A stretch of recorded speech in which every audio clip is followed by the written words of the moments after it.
এখন রাত 11:30, সবাই ঘুমাচ্ছে, কিন্তু আমার ঘুম আসে না। দিনের বেলা কাউকেও বলতে পারি না মনের দুঃখ কষ্টর কথা। সবারই হয়, কেউই বলে না, সব শিয়ানা। আমি যদি বলতে যাই বলবে তুই লোভী। কিসের কথা বলছি জানো? লক্ষ্মীর ভান্ডারের কথা। ওই 1,500 টাকাটা দিয়ে আমি কত কি করতাম, কত কি। ওই টাকাটার জন্য আমার কি মন খারাপ হয়।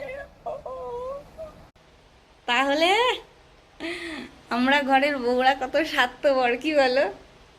1,500 টাকা পাচ্ছি না, তাতে ঘুম আসছে না। দিদি থাকলে ভালো হতো, 1,500 টাকা তো পেতাম।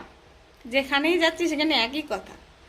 কিন্তু একবারও কেউ ভাবছে না যে আমাদের নতুন সরকার এসছে, 5 বছর আছে, আমরা দেখি না কি করে।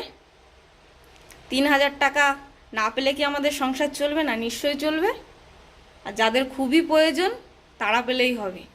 আর এটা ভাবতে পারো যে সরকার আমাদের টাকা আমাদের দিচ্ছে, কেন আমরা নেব না? সেটা 100 বার বলতে পারো।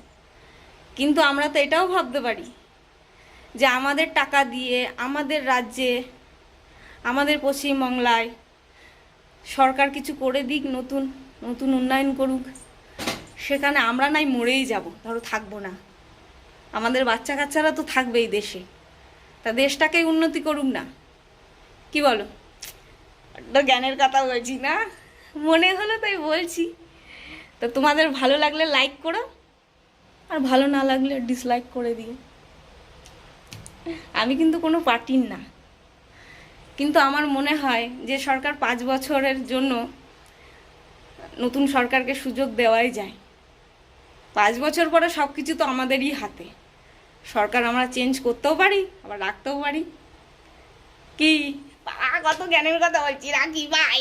এখন রাত 11:30, না 12টা পুরোপুরি, রাখি।